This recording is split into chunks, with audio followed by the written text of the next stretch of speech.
Alors, Yannick Renaud, il faut également noter, nous on était au stade de Japoma samedi dernier. On a remarqué que le Nigérian Chukwa Beku Eneko Eshi a reçu sa médaille. Le lancer de poids masculin, il était seul.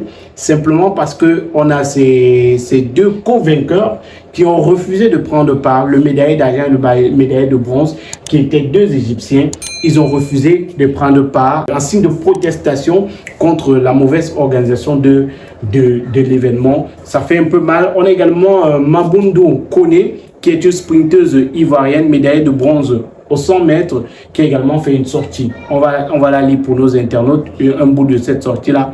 Franchement, je ne peux pas me prononcer mieux là-dessus que ça. Franchement, c'est une mauvaise organisation. On se sacrifie, on laisse des meetings où on peut avoir de l'argent, des Diamond League et tout pour être là. Et quand ça se passe comme ça, vraiment beaucoup d'énergie gaspillée. Malheureusement, dans l'ensemble, on ne peut que retenir qu'on n'a pas été bien accueilli. L'organisation zéro. Peut-être il faut revoir les choses. C'est un bout. On a également remarqué le village des athlètes qui fait pitié, Yannick Renaud. Oui.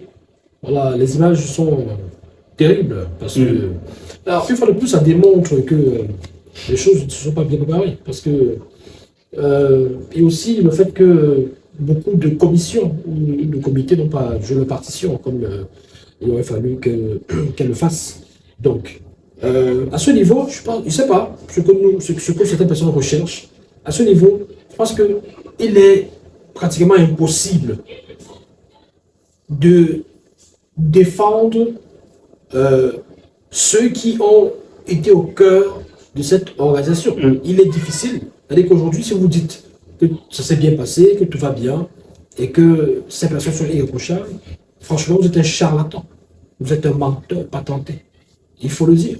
Maintenant, je dis, mais le plus important, c'est qu'à ce niveau, à qui donne la faute?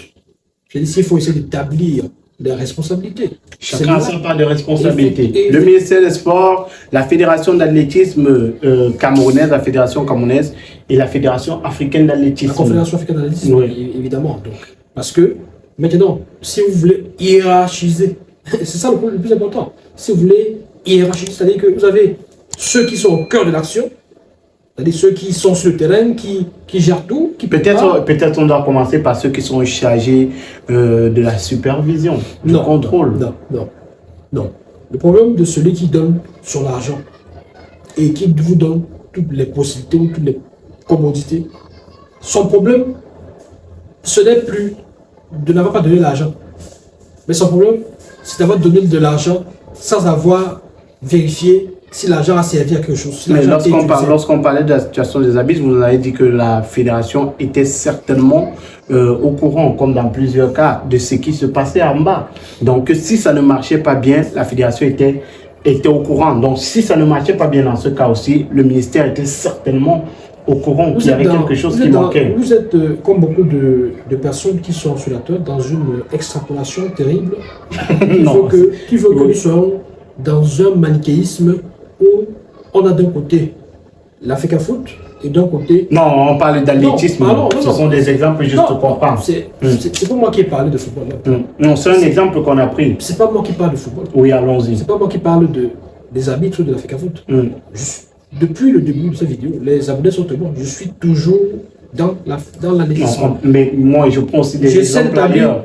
Pourquoi on essaie de comprendre? J'ai pris l'exemple tout à l'heure sur la CAN organisée. J'essaie d'établir des responsabilités par rapport à ce que l'athlétisme nous a proposé depuis le 21 juin. Que cet événement, cette compétition a commencé. J'essaie de dire qui a raison, qui a tort, ou alors qui n'a pas fait quoi. Voilà ce que je veux qu'on retienne. Que les gens, les abonnés retiennent. Qui n'a pas fait quoi? Parce que c'est à partir de là qu'on préparera le futur. Ce n'est pas avec des comparaisons et des affrontements, des oppositions entre athlétisme, FECAFOOT, ministère, FECAFOOT, à la lumière de l'athlétisme qu'on va aboutir à quelque chose. Il faut qu'on dise aussi également aux gens qui nous regardent, les couacs observés au niveau de l'organisation de ce 23e championnat d'Afrique d'athlétisme ne sont pas et ne seront jamais des alibis, des justificatifs pour des erreurs de l'Africa Foot.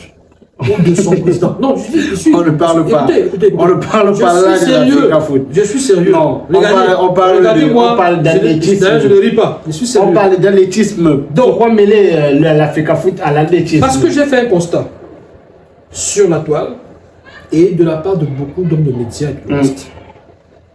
Les couacs observés au niveau de l'organisation de ce championnat d'athlétisme donnent l'occasion à beaucoup de personnes, d'acteurs du sport, la toile, tout ça, pour déverser leur animosité vis-à-vis du ministère des Sports. Ils ont le droit, ils sont libres, mais je dis, lorsque vous êtes libre, hein, vous êtes libre de vous en prendre au ministère des Sports, vous êtes libre de vous en prendre à la Fédération camerounaise d'athlétisme, vous êtes libre de vous en prendre à la Confédération africaine d'athlétisme par rapport justement aux erreurs, aux manquements observés dans l'organisation. Vous êtes même libre de vous en prendre à la mairie de la ville, parce que la mairie de la ville également fait partie intégrante de cette organisation. C'est elle qui abrite, c'est elle qui accueille, et même au niveau des transports, c'est elle qui était au cœur de la mise à disposition des commodités de transport aux différents athlètes. Donc vous êtes libre de vous attaquer à tout ça.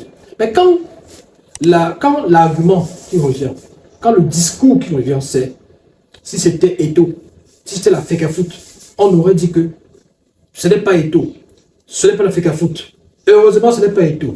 Heureusement, ce n'est pas la FECA Foot. Donc le ministère des Sports a peut-être échoué dans l'athlétisme. Il y a des gens qui sont là. Il est en train de réussir. Ministère de football. C'est ce que vous voulez nous dire, c'est que le ministère des Sports peut réussir dans le football, même si sur cette organisation, dans cette organisation, le ministère a échoué. Écoutez, je pense que... Mais oui. On fait fausse route. Okay. Je crois que j'ai été clair dans ce que je dis. Je ne sais pas si certaines personnes veulent à tout prix que nous soyons dans les discours qui leur conviennent et qui leur font plaisir, pour qu'ils estiment que ce que nous faisons est sérieux. Il faut dire la vérité aux gens. Il faut dire la vérité aux gens. Je dis et je répète, ce n'est pas le ministère des Sports qui organise le championnat d'Afrique. Ce n'est pas que le ministère des Sports. Non, ce n'est pas le ministère des Sports qui organise. Il faut dire la vérité. Oui, mais le ministère des Sports joue un rôle capital dans l'accueil et la réception de la compétition. Ce n'est pas le ministère des Sports qui organise la CAN. Par exemple, on est d'accord? Oui, il y a des comités qui viennent de la mais le ministère des Sports joue un rôle essentiel dans l'organisation dans le pays où l'événement aura lieu. L'État en général. Mon cher Magique, actuellement se joue la Coupe d'Europe des Nations là-bas. Oui. En Allemagne.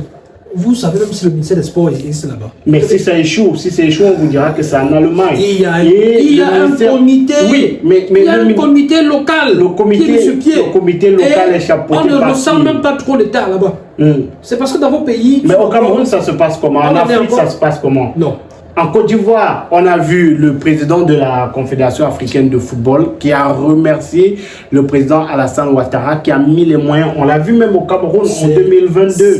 Ils ont remercié le président qui a mis les moyens parce que les États également, quand ils accueillent ce genre d'événement, mettent les moyens sur pied parce que, vous l'avez dit tout à l'heure, ça peut donner du prestige, ça peut rehausser même l'image du pays. Aujourd'hui, on a l'impression que la Côte d'Ivoire, c'est le plus beau pays d'Afrique après sa CAN. C'est la politique. C'est la bonne guerre. Nous sommes dans un jeu politique, nous sommes dans des batailles politiques, nous sommes dans, dans la vente d'illusions et de rêves. C'est de ça qu'il s'agit. Mais il faut dire la vérité. Donc vraiment, revenons à la vérité, à la réalité des faits. Est-ce que c'est le ministère des Sports qui organise le championnat d'athlétisme? Ce n'est pas que le ministère des Sports qui organise. Alors, Yannick Renaud. Non, pas de tradition. Non, ce n'est pas que le ministère des Sports qui organise. Non, je reformule. Ce n'est pas le ministère des Sports qui organise. Mais le ministère des Sports intervient dans l'organisation. Non, dites la vérité. C'est la vérité. Pourquoi est-ce que vous voulez faire plaisir? La vérité, c'est que c'est un événement organisé. Non, de personne. Non, la vérité, c'est que c'est un événement organisé par la Confédération africaine d'athlétisme. Et en partenariat avec la fédération du pays où l'événement est organisé. Mais après, le ministère de tutelle joue un énorme rôle dans cette organisation-là. Le ministère de tutelle met à la disposition de la fédération locale tous les moyens. Et doit se rassurer. Et attention, et aussi aux athlètes de son pays concerné, mettons les moyens qui leur permettent de se préparer et de représenter valablement le pays. Je crois que les communiqués sont là, c'est clair. Sauf si on veut se dire que ces communiqués-là, il n'y a rien d'intéressant, il n'y a rien de vrai dedans. Dans tous les cas. Je dis, les communiqués, écoutez, soyons clairs et honnêtes. Les communiqués que nous avons à notre disposition, que ce soit le ministère, que ce soit la Fédération camerounaise de l'athlétisme, c'est des communiqués qui ont deux dimensions. Deux dimensions que nous pouvons apprécier d'un côté et reprocher, ou alors déprécier. Non, je veux dire peut-être balayer d'un revers de la main de l'autre côté. Parce que d'un côté, vous avez dans ce communiqué l'idée que voici ce qui se passe. Donc, on vous restitue la vérité. On vous restitue la réalité du terrain, ce qui se passe, ce qui s'est passé et ce qui a eu lieu, effectivement. Et vous, en tant qu'homme de terrain, vous dites oui, j'ai vu ça, oui, j'ai vu ça, oui, j'ai vu ça. Et d'un autre côté, je veux dire, il y a maintenant l'établissement des responsabilités individuelles des uns et des autres, où ceux qui font les communiqués, chacun dit c'est elle, pas moi, c'est elle, pas nous, c'est à un niveau, pas à l'autre niveau. C'est à ce niveau-là que moi je peux intervenir et dire non, dans ce genre de situation, vous n'avez pas à venir vous justifier et dire que c'est vous, que c'est les autres qui ont tort et vous avez raison. Parce que, en réalité, dans ce type de choses, on assume l'échec collectif. Parce que venir dans une organisation collective, chercher à se dédouaner de façon individuelle, ça donne l'impression que, en réalité, vous n'étiez pas unis. Vous n'étiez pas solidaires, vous n'étiez pas soudés, et que chacun faisait sa part des choses de son côté. Alors, Yannick Renaud, il faut rappeler que le président de la Confédération africaine d'athlétisme s'appelle le monsieur, ou alors colonel, Ahmad Kalkaba Malboum, qui est un Camerounais. On a Emmanuel Montombi Mbomé, président de la Fédération camerounaise d'athlétisme, et le professeur Narcisse Molekombi, ministre des Sports et de l'Éducation physique du Cameroun. Les trois personnes partagent les responsabilités sur l'échec de l'organisation des championnats d'Afrique d'athlétisme. C'est-à-dire que si on veut aller dans les... si on veut faire des recherches, on veut aller à la chasse des responsables, des responsabilités, on peut nous dire que... On n'aura pas communiqué suffisamment, on n'aura pas fait quoi? On va dire que, bon, vous les gens des médias, vous n'avez pas communiqué. On va dire à la pauvre maman qui est au marché, tu devrais finir ton marché à 10h pour être là-bas à 11h. Parce qu'on a besoin de public là-bas. Oui. On aurait dit, toi le beskineur, tu devais aller là-bas pour faciliter. Mais on a vu les beskineurs qui étaient présents à l'ouverture. On aurait dit, ils l'ont fait d'ailleurs. Tout le monde a été, s'il faut essayer d'établir qui a ses responsabilités. Mais je dis et je répète. Mais ça commence en haut. Peut-être pour sortir. Non. Ça commence par haut. Ça ne commence jamais à haut. Ça commence haut. À ce niveau, ça commence par haut. Qui est le premier? On a remis les clés de l'organisation. Attention, parce que parfois même vous vous mariez. On va lire le communiqué du ministère. Vous mettez sur pied un comité d'organisation et parfois vous vous retirez, vous dites organisez, je vous fais confiance, c'est vous les experts, c'est vous les connaisseurs. Et quand c'est échoue qui porte le chapeau? Quand ça échoue, c'est d'abord le comité d'organisation. C'est la personne qui est à la tête. Quand ça ne marche pas. C'est d'abord le comité. Mais oui, ils sont d'accord. Aujourd'hui, on parle des cadres nationaux d'identité, c'est Paul Biya qui est tiré du doigt. Non, sur tous les plans, c'est le chef de l'État. C'est celui qui est à la tête de l'organisation. Vous dites ça, mais c'est difficile de reconnaître ça quand il s'agit de l'Africa Foot. Oui, même quand c'est l'Africa Foot, on fait pareil. Parce que Samuel Eto'o est le premier qui a pointé.